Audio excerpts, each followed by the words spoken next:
रघुनंदन ने धनुष चढ़ाया, सब राजाओं का मान गिराया। फिर बीच में आ गए थे परशुराम क्रोधित हो आए, दुष्ट भूप मन में हर्षाए। बोले लखन सुनो मुनि ज्ञानी, संत ने होते हैं अभिमानी। और समझा दिया। लक्ष्मण जी परशुराम जी से कह रहे हैं कि सूर समर करनी करे, जो ना जना गया, विद्वान रन पाए के, कायर कथे प्रलाप। अब हाथ जोड़ के खड़े हो गए राम जी, कैसे कहने लगे, लक्ष्मण बचन ध्यान मत दीजिए, जो कछु दंड दास को दीजिए। शिव धनुष तोड़ने वाला ही कोई शिव का प्यारा ही होगा।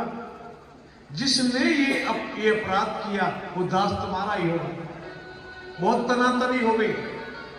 लक्ष्मण जी ने तो ऐसे कह दिया परशुराम जी से कि ऐसी की धन सी भक्ति दिखाओ और को, तेरी भक्ति का लक्ष्मण को डर ही नहीं, लाख बातें बना हे जी लाख सेखी जता, भोप का मेरे दिल में गबर ही नहीं। अपनी तरफ से इसकी तरफ से मैं माफी मांगता हूं, श्री राम जी ने ऐसे कह दिया और परशुराम जी के तपोबल को नष्ट कर दिया, जिन्हें तपस्या की थी। अब देखो कहां तो पुत्र नहीं थे, चार चार पुत्र बधू हैं, आनंद हो रहे।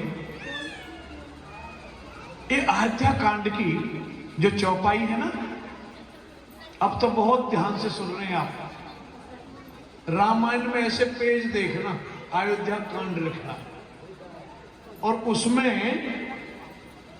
एक दोहा है, श्री गुरु चरण, ये लिखा पाएगा, श्री गुरु चरण सरोज रज, निज मन मुकुर सुधार, वर्णौ रघुबर विमल जस, जोदायक फल चार। इसके आगे की जो 8 चौपाई है,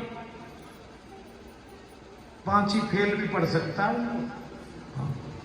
तो उसको 8 चौपाइयों को नित्य प्रति घर में जाप करने से इतनी लक्ष्मी हो जाएगी, उसकी लिमिट ना है। हाँ, सब आनंद हो जाएंगे। और इन पाठ को करने में 1.5 मिनट लगती है नहाते नहाते। 8 चौपाई, श्री गुरु चरण सरोज रज, निज मन मुकुर सुधार, इस दोहे से आगे 8 चौपाई। आइए, श्री वृद्धि होती है, पक्की बात है।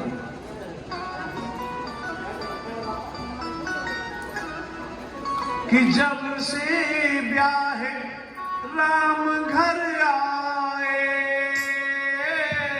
नित नव मंगल बधाए।